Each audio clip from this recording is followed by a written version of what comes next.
मेरे प्यारे दोस्तों, स्वागत है आप सभी का आपके गुड जीक चैनल एसपीजा चैनल पे। और अभी जो आप लोगों का मेरे प्यारे दोस्तों आज सेंटअप एग्जाम मैथमेटिक्स का हुआ है 2025 में। जो आज कितना तारीख है बाबू?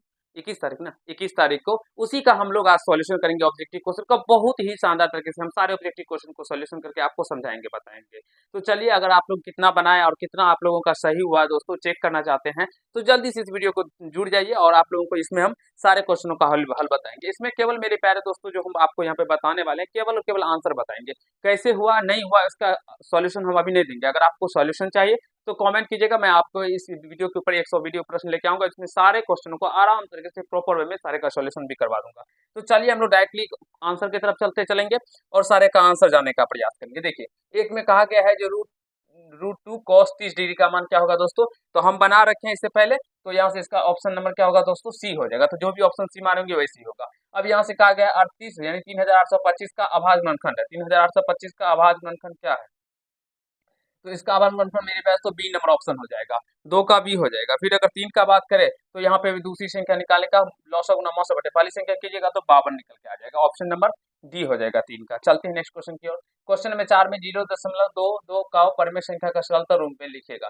तो सरलतम रूप में मेरे पास तो इसमें दो पे बार भी है, तो यहाँ से ये कितना हो जाएगा? ऑप्शन नंबर इसका ए हो जा रहा है। हमने बनाया था यहाँ पे, हाँ ए हो जाएगा इसका। या ऐसे भी देख सकते हैं, ये हो जाएगा 22 माइनस का 2 और बट्टे 9 और 0 90। तो यानी 20 बट्टे का 9 जीरो, दो जीरो से जीरो कट गया, 2/9 हो जाएगा। तो हम सॉल्यूशन नहीं करने वाले दोस्तों, ठीक है ना। इसका हल कीजिएगा तो 2 3 2 5 और 3 √3 यानी कि सी हो जाएगा 5 का। हम हल कर चुके हैं, हमारे एक छात्र ही लेके आए थे क्वेश्चन और जल्दी से हमने आप लोगों के लिए हल करके सोचा जो आप लोगों को जल्दी से जल्दी बता दे तो आप लोग मिला भी लेंगे, ठीक है। तो कौन सा सहाबा संख्याओं का युग्म है दोस्तों? ऐसे क्वेश्चन हम बार बार आप लोगों को ऑब्जेक्टिव करवाते हैं। अगर जो भी प्यारे भाई हमारे ऑब्जेक्टिव क्वेश्चन किए होंगे, हम कम से कम 35 पार्ट ऑब्जेक्टिव का बताएं, 25-25 क्वेश्चन का लेके आके, उसमें एक भी प्रश्न ऐसा नहीं है जो कि इसमें मेरे पास तो आपको नहीं मिला होगा। सारे प्रश्न हमारे और वीडियो से ही आया है। प्रश्न पाए कौन सी संख्या है दोस्तों? तो अपरिमेय संख्या है। इतना में एक्स का मान -1 रखने पर 8 में -1 रखिएगा तो इसका मान 10 निकल के आ जाएगा। Option number D. चलिए, कहा गया इतना का शून्य है, तो शून्य क्या होगा दोस्तों? 3, तो यानी कि प्लस में √3 है तो माइनस में √3, ए हो जाएगा इसका। 11 का अगर बात करेंगे तो एक 10 11 का सॉरी 9 का ए हो गया, 10 का भी ए हो जाएगा। 11 का मेरे प्यारे दोस्तों भागफल भाजक दिया गया है तो भाग अपना भागफल जो शेष तो 84 या 5 कीजिएगा तो 89 हो जाएगा। 11 का बी डी, हाँ बी हो जाएगा ऑप्शन नंबर। तो चलिए नेक्स्ट क्वेश्चन की ओर। 12 A plus B plus C बराबर 0, तो A cube plus B cube plus C cube बराबर क्या हो जाएगा दोस्तों? 3 ABC। Option number C. जो भी प्यारे भाई हमारे ठीक किए होंगे वो सही होंगे। और मैं आपको 100 में 100 क्वेश्चन का आंसर यहाँ पे देने वाला हूँ, ठीक है। तो धैर्य बना के रहिए और जो भी क्वेश्चन नहीं आता है अगर समझना चाहते हैं तो कमेंट बॉक्स में कमेंट कीजिएगा, सारे क्वेश्चनों को नेक्स्ट वीडियो में बताएंगे, फिलहाल अभी नहीं। यहाँ से इसका आंसर ऑप्शन नंबर डी हो जाएगा 13 का। इस दोनों को गुना करने पे घात 4 हो जाएगा। इसका सारवंतर पूछा गया तो 1/2 हो जाएगा। 14 का 1/2 ही निकाले थे ना, हाँ 14 का 1/2 हो जाएगा। फिर अगर हम लोग 15 का बात करेंगे दोस्तों तो 15 का ए नंबर जो है वो हो जाएगा आंसर। चलिए नेक्स्ट क्वेश्चन की ओर चलते हैं। 16 ए क्यू माइनस बी क्यू को भाग देंगे ए माइनस बी से तो क्या बचेगा? ए स्क्वायर माइनस, हाँ plus A B plus B square. Option number B हो जाएगा इसका आंसर। फिर 17 का बात करेंगे तो अभी हमने सॉल्व किया था इसका गुणनफल, ये 36 निकल के आ जाएगा दोस्तों। इन दोनों संख्या का गुणनफल 36 हो जाएगा। ऑप्शन नंबर डी हो जाएगा। 18 में मेरे पास तो इसका भी ऑप्शन नंबर डी हो जाएगा। तो जो भी डी के मारे होंगे वो सही होंगे। फिलहाल इस पे हम लोग सारे क्वेश्चनों का आंसर समझने का प्रयास करेंगे, ठीक है। 19 में कहा गया मूलों की प्रकृति, तो मूलों की प्रकृति निकालिएगा तो टाइम लगेगा। डायरेक्टली हम बता देते हैं आपको, इसका कोई वास्तविक मूल्य नहीं क्योंकि डी का मान 0 से छोटा हो रहा है। 5 अभाज्य संख्याओं का माध्य होगा, तो 5 अभाज्य संख्याओं का माध्य जब आप निकालिएगा तो 5.6 आएगा दोस्तों, ठीक है। हम फास्ट ही निकाल के आप सभी को समझा। इसमें 13वां पद ज्ञात करने के लिए कहा गया क्वेश्चन नंबर 21 में, तो हमने जो निकाला है दोस्तों उसके अकॉर्डिंग अगर हम बात करेंगे क्वेश्चन नंबर 21 का तो 63 निकला है। ऑप्शन नंबर सी यही सही होगा। फिर 22 का बात करेंगे तो 22 में भी 20वां पद मेरे पास तो माइनस का 36 हो जाएगा। 1 से 25 तक प्राकृतिक संख्याओं का योगफल, तो आप निकाल सकते हैं इसका क्या होता है दोस्तों, क्या हो जाएगा? 325। 325 सी नंबर, इसका फॉर्मूला होता है n इंटू n प्लस 1/2। ये होता है n लगातार प्राकृतिक संख्या के योगफल बराबर। तो इसी सूत्र पे बैठा के आप लोग बना सकते हैं, ठीक है। बहुपद इतना का मौसो क्या हो जाएगा? तो मौसो हमने अभी निकाला है, ऑप्शन नंबर ए हो जाएगा। एक्स माइनस का 3 24 का। देखिए 25, 25 में तृतीय कौन सा तृतीय बहुपद में होगा दोस्तों? 25 का हो जाएगा बी नंबर, दोनों माइनस में होना चाहिए। इसका कहा गया गुणनखंड, तो इसका कौन सा गुणनखंड हो जाएगा दोस्तों? ये हो जाएगा x+3 माइनस में, तो यही हो जाएगा ऑप्शन नंबर डी 26 का। फिर 27 में 2 10 स्क्वायर 45 में देख इसको हल करने पे एक ही हो जाएगा तो बी निकल के आ जाएगा। यहाँ से जब 28 को सॉल्व कीजिएगा तो 28 का आंसर 0 निकलेगा, बी नंबर ऑप्शन, ठीक है। फिर 29 का बात करेंगे तो 29 में कि एक और केवल एक ही होंगे, a1 a2 बराबर b1 में b2 आ रहा है। फिर 30 में देखिए दोस्तों क्या अनंत हल होंगे, अनंत हल कब होता है दोस्तों, जब a1 बराबर b1 में b2 बराबर c1 में c2 हो, तो यहाँ से डी सॉरी बी हो जाएगा। 31 का बात करेंगे तो हल का पूछा गया, जिसके मेरे प्यारे दोस्तों 31 नंबर जो हम सॉल्व किए हैं उसके अकॉर्डिंग अगर बात कर दें तो कोई हल नहीं होगा, कोई हल नहीं होगा, नो सॉल्यूशन होगा। 32 मूल बिंदु के नियामक होंगे दोस्तों 0 0, ऑप्शन नंबर डी, सारे बच्चे मारे होंगे इसको। हाँ, फिर मूल बिंदु से बिंदु इतना की दूरी हो गई, अंदर root X square plus Y square, सभी बच्चे जानते हैं। त्रिभुज से बने परिमिति क्या होगा दोस्तों, तो परिमिति होता है सारे तीनों भुजा का योग, ये 3 है 4 है तो कर्ण 5 हो जाएगा, तो 5 4 9 3 12, ऑप्शन नंबर सी हो जाएगा। यहाँ से बनने वाले त्रिभुज का क्षेत्रफल जब निकालेगा तो 6 निकल के आ जाएगा हमारे अकॉर्डिंग, जो हम निकाले हुए हैं कितना 35 का सी नंबर, नहीं 35 का क्या होगा, ये हो जाएगा 35 का ए हो जाएगा दोस्तों, ठीक है। चलते हैं नेक्स्ट क्वेश्चन की ओर। रैखिक हो तो x का मान दोस्तों, x का मान 9 हो जाएगा, देखिए लाल कलर दिख रहा है ना बच्चे लोग अच्छे से, b हो जाएगा 36 का। 37 का मेरे प्यारे दोस्तों किसी भी कितना इतना इतना हो तो कि दूसरे किनारे का नियामक, 37 का दोस्तों d हो जाएगा, ये हो जाएगा। 38 का b हो जाएगा 2:3।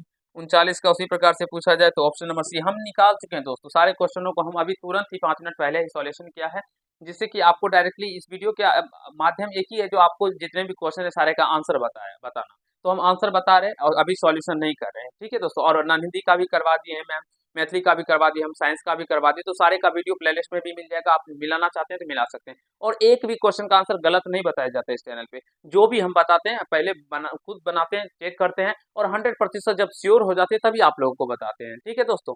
तो चलिए नेक्स्ट क्वेश्चन की ओर। 39 क्वेश्चन दिख रहा है बच्चे लोग को, वह कौन जो दो रेखाएं परस्पर काटती है तो बराबर होते हैं, ऊर्ध्वाधर समकोण बराबर होते हैं दोस्तों, किसी त्रिभुज के तीनों कोणों का योगफल कितने समकोण के बराबर होता है, 2 समकोण के बराबर होता है, ऑप्शन नंबर बी हो जाएगा। उसी प्रकार दो रेखी 2:3 के अनुपात में है तो उनके मान क्या होगा, तो 36 और 54 डिग्री हो जाएगा दोस्तों, ठीक है। चलिए 42 का क्या, 42 का ए। फिर देखिए होता है किसी त्रिभुज में दो भुजाओं के मध्य बिंदु को मिलाने वाली रेखा तीसरी भुजा के केवल समांतर होती है। 43 44 अर्धवृत्त का कोण क्या होता है दोस्तों, समकोण होता है। चक्र चतुर्भुज के समूह कोण में संबंध होता है समपूरक का। किसी त्रिभुज की 1:2 अनुपात में तो बीच में बनाने वाले कोण का मान क्या होगा दोस्तों, बीच में तो 30 दूनी 60 डिग्री हो जाएगा, ऑप्शन 46 का बी होगा, 40 का बी हो जाएगा। चलिए नेक्स्ट क्वेश्चन की ओर चलते हैं। मिला लीजिएगा आप सभी, दो समरूप त्रिभुज में संगत भुजा क्षेत्रफल का अनुपात वर्ग कर दीजिए 4:9 हो जाएगा, ऑप्शन नंबर ए 47 का। फिर कहा गया है 48 किसी त्रिभुज की माध्यिकाएं एक बिंदुगामी होती है, यानी एक ही बिंदु मिलते हैं, तो यदि बिंदु प्रत्येक माध्यिकाओं को किस अनुपात में, तो 2:1 में विभाजित करती है। किसी वृत्त की जीवा केंद्र से जीवा बटाले की लंबाई 8 3 हो तो इसकी लंबाई होगी दोस्तों 5 सेंटीमीटर हो जाएगा, हम सारे का निकाल चुके हैं। उसके बाद 50 नंबर का बात करेंगे, सॉरी 50 तो बता दिए ना, कोई छूट गया क्या, हाँ 50 छूट गया, एक सेकेंड, 49 बता दिए, 50, ये इतना, इसका आंसर सी हो जाएगा दोस्तों, परिधि प्रकार कोण का दोना होता है केंद्र प्रकार कोण, ठीक है। तो ये 50 डिग्री पाइथागोरस देख नहीं है तो 2 3 5 होना चाहिए, 4 दिया इसलिए नहीं होगा। कौन सा त्रिभुज समांतर है तो ए बी समांतर, दूसरी वजह क्या हो जाएगा, ए बी बराबर सी डी होना चाहिए दोस्तों, ठीक है। इसकी स्थिति 52 का। समकोण त्रिभुज की सबसे लंबी भुजा को क्या कहते हैं, कर्ण कहते हैं, ऑप्शन नंबर डी इसका आंसर हो जाएगा। चलिए किसी चतुर्भुज की भुजाओं के मध्य बिंदु को मिलाने पर क्या होगा दोस्तों, समांतर चतुर्भुज बनेगा, 54 का सी हो जाएगा। चलते हैं, दो समरूप त्रिभुज की संगत भुजाओं में क्या संबंध होता है, समानुपाती होती है संगत भुजा, एडी बराबर बीडी हो दोस्तों, तो इसमें कहा गया तो क्या हो जाएगा, ए बट्टे इसी हो जाएगा, ऑप्शन नंबर बी 56 का। जो बता रहे हैं डायरेक्टली आंसर बता रहे हैं और एग्जैक्टली सही आंसर बता रहे हैं। इसमें भी 57 का दोस्तों अगर हम बात करेंगे 57 में क्या हो जाएगा, ए नंबर हो जाएगा। फिर टेन थीटा और कॉट थीटा तो 45 डिग्री होना चाहिए तभी हो सकता है बराबर, ठीक है दोस्तों। उसके बाद अगर बात करें इसका तो ये दोनों कट के एक हो जाएगा, यहाँ से ये हो जाएगा तो पी बट्टा एच, बी का मान 7 निकलेगा तो 7 बट्टे पी बटे बी तो 24/7, 24/7 क्या ऑप्शन नंबर ए 60 में हो जाएगा। चलिए नेक्स्ट क्वेश्चन की ओर। 61 में किसी व्यक्ति की छाया इतना है तो ऊंचाई और छाया बराबर है तो 45 डिग्री हो जाएगा, तभी बराबर होंगे दोस्तों 61 का। फिर 62 का साइन थीटा बराबर मेरे पास तो अंदर root 1 minus cos square theta हो जाए, ए नंबर कौन एक के बराबर नहीं होगा तो ये D number cos square theta minus sine square theta एक के बराबर नहीं होता, इसका जब हल कीजिएगा तो माइनस का 4 9 45, ऑप्शन नंबर ए ही हो जाएगा। 64 का ए नंबर, जो भी मेरे प्यारे भाई मारे होंगे। 65 का सी हो जाएगा, इसका वर्गमूल 10 और इसका 10 √ 10 ऊपर में संख्या है। फिर 66 cosec 90 डिग्री में सेक 5 हो जाएगा। √3 tan है 1, तो इसको हल करने पे दोस्तों कितना आ जाएगा? 67 का हमने हल कर रखा है यहाँ पे, 67 का 1/2 आ जाएगा। फिर 68 sec थीटा इतना, तो इसको हल करने पे माइनस का 1 आ जाएगा। ए नंबर 68 का ए नंबर हो जाएगा। फिर 69 का इसको हल कीजिएगा तो ये √2 आ जाएगा। ऑप्शन नंबर डी हम हल कर चुके हैं दोस्तों। यहाँ पे 69 का सी हो जाएगा, ये 0 डिग्री घट के 0 हो जाएगा। Sine theta plus sine square 1, तो cos square theta plus cos square theta का मान भी 1 ही हो जाएगा। 71 का सी हो जाएगा। चलिए नेक्स्ट क्वेश्चन की ओर। यहाँ से 72 का इसको जब सॉल्व कीजिएगा तो ये आ जाएगा ऑप्शन नंबर इसका दोस्तों 1 cos टू cos, यानी कि ए नंबर हो जाएगा। अब हम इसको सॉल्व कर चुके हैं, आशा करते हैं आप सभी समझ रहे होंगे। 73 का दोस्तों बी नंबर हो जाएगा। इसी प्रकार से इसको जब सॉल्व कीजिएगा तो 74 का मेरे प्यारे दोस्तों A/C हो जाएगा। 75 का दोस्तों हम सॉल्व करें 6 मीटर निकल के आ जा रहा है, सी नंबर। 76 का ये दिया गया है, त्रिभुज ABC का क्षेत्रफल पूछा गया है। 76 का दोस्तों सी हो जाएगा। 30 वर्ग से निकालने पर निकल जाएगा। मैं इसके ऊपर कंप्लीट सॉल्यूशन भी लेके आऊंगा, जिसमें हम सॉल्यूशन करवाएंगे आपको कैसे कैसे इस प्रश्न का हल करना है आपको अपने एग्जाम के अंदर। विकर्णों की लंबाई तो भुजा की लंबाई क्या होगी दोस्तों? 77 1/2 अंडर रूट, ये हल कर दीजिएगा, डी हो जाएगा ऑप्शन नंबर इसका। ठीक है 77 का। फिर अगर 78 का बात करें, इतना दिया गया है तो इसका 78 में क्या होगा? तो 36 सेंटीमीटर निकल के आ जाएगा, सी नंबर। मिलाते चलेगा। और इस वीडियो के अंत में आप सभी कमेंट कीजिएगा जो आपने 50 मेरे पैर तो 100 में से कितना ऑब्जेक्टिव बनाया और कितना आपका सही हुआ। ठीक है 78 का दे दिए ना, हाँ 79 का 40 हो जाएगा, ये ऑप्शन नंबर डी हो जाएगा। फिर 80 का बात करेंगे दोस्तों, तो 80 में 480 हो जाएगा, जो भी मारेंगे बी नंबर। अर्धवृत्त के परिमिति जैसे पाई r+2 है। बाहरी तथा भीतरी त्रिज्या कैपिटल आर तथा स्मॉल आर, तो अंगूठी का क्षेत्रफल होगा पाई × capital R square minus small r square, ये हो जाएगा। ये फॉर्मूला है, इसको भी हल कीजिएगा तो ये कितना 44 से 88, 83 का कितना निकाले हैं? हाँ 88 सेंटीमीटर निकल के आ जाएगा, ऑप्शन नंबर सी हो जाएगा 83 का। इतना 3 घनों का जोड़ा जो 648 हो जाएगा दोस्तों, बी नंबर इसका। फिर उसी प्रकार 85 का अगर कहा गया त्रिज्या को 3 गुना कर देंगे तो आयतन क्या होगा? 27 × 3 = 27 पाई r³ होता है ना। इसी प्रकार यहाँ से भी इसको हल कीजिएगा तो 86 का 3:1 हो जाएगा, सी नंबर। 87 को देखिए दोस्तों पिघला के तो 8 घन बनेंगे 87 में। ठीक है फिर यहाँ पे देखिए 44 सेंटीमीटर हो जाएगा। ठीक है जब इसको सॉल्व कीजिएगा नहीं तो हल कीजिएगा तो पाई r त्रिज्या खंड का चाप की लंबाई बराबर होता है दोस्तों पाई r थीटा बटे क्या होता है? 180 डिग्री। देखिए इसका थोड़ा सा मिस्टेक लग रहा है मुझे।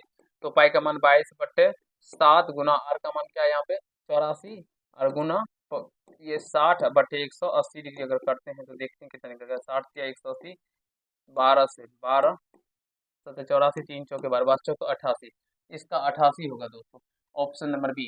थोड़ा सा मिस्टेक हो सकता है, हमने देखिए एक प्रश्न में मिस्टेक किया था यहाँ पे, क्योंकि हमने प्रश्न में यहाँ पे दे दिया था 360 डिग्री और पाई r थीटा ही किया था। ठीक है तो इसीलिए 360 तो नहीं होता है, पाई r थीटा बटे 180 डिग्री होता है। इसके क्या दिया गया था? 44 नहीं होगा, 88 होगा। ठीक है चलते हैं नेक्स्ट। प्रथम 11 पूर्ण संख्याओं का मान दोस्तों 89 का क्या होगा? B number. जितना भी बता रहे एग्जैक्टली सही ही बता रहे दोस्तों, थोड़ा सा हो सकता है जो 1-2 स्पीड में, क्योंकि फास्टली बनाए हैं और सोचे जल्द से जल्द आप सभी को बता दे तो 1-2 मिस्टेक हो सकता है, लेकिन मैंने अपने होशो हवास में सारे प्रश्नों को अच्छे तरह से बनाने का प्रयास किया, तो 90 का 7 होगा। अब फास्टली में थोड़ा मिस्टेक यहाँ पे हो गया था। बहुलक देखिए 91 का फॉर्मुला ही तो है 3 मादी का माइनस का 2 मादी, ऑप्शन नंबर बी। यहाँ पे वर्ग अंतर है, इसी 92 नंबर क्वेश्चन जो है आप लोगों का ये गलत दिया गया दोस्तों। ऑप्शन प्रश्न तो सही है लेकिन आप सभी का ऑप्शन गलत दिया गया। ये ना तो 5 होगा, ना ही 17 होगा, ना ही 10 होगा, ना ही 75 होगा, क्योंकि संचयी बारंबारता जो निकालते हैं जितना भी दिया रहता है बारंबारता सारे को पीछे के जोड़ के, तो सारे को जब जोड़िएगा तो 25 निकल के आएगा। तो इसका संचयी बारंबारता भी क्या होगा दोस्तों? 25 हो जाएगा। 50 और 60 का संचयी बारंबारता क्या हो जाएगा?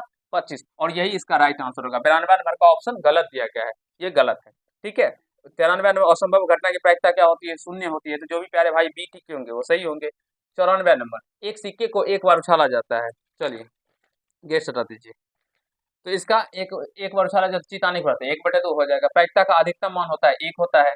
एक पासे को फेंकने पर 2 से अधिक आने की प्रायिकता, 2 से कितने अधिक आ सकते हैं? 4/6, तो 2 × 6 2 यानी कि 2 दूना 4 2 × 6 सी हो जाएगा।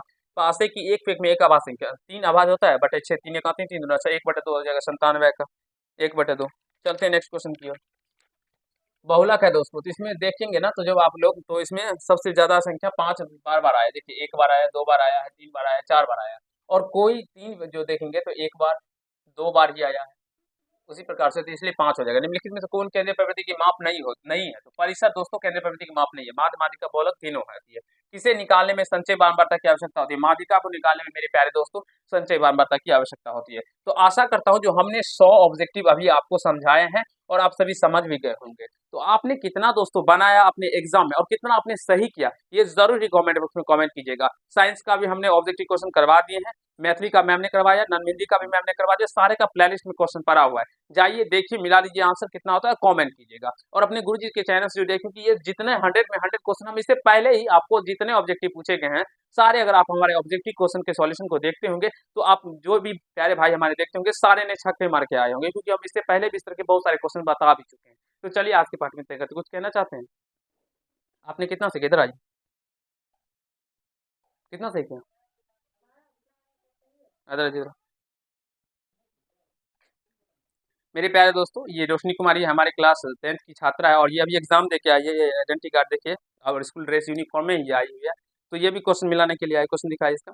इसका भी हम चेक करके आप लोगों को बता देंगे। और ये अभी कितना सही की है मुझे नहीं, ये हमारी क्लास की जो छात्रा है, ये बहुत ही अच्छी तरह से तैयारी कर चुकी थी, और सारे ऑब्जेक्टिव क्वेश्चनों को भी हमने हमारे चैनल पर का देखती थी। तो मुझे आशा है, विश्वास है, ये 50 में 50 सही करके आई है। कितना बनाई? 60 बनाए थे, उसमें से कितना सही हो जाएगा? 50 सही हो जाएगा। तो चलिए मेरे प्यारे दोस्तों, आप लोग भी जरूर कमेंट बॉक्स में कमेंट कीजिएगा। चलिए हम लोग मिलते हैं नेक्स्ट पार्ट में। धन्यवाद।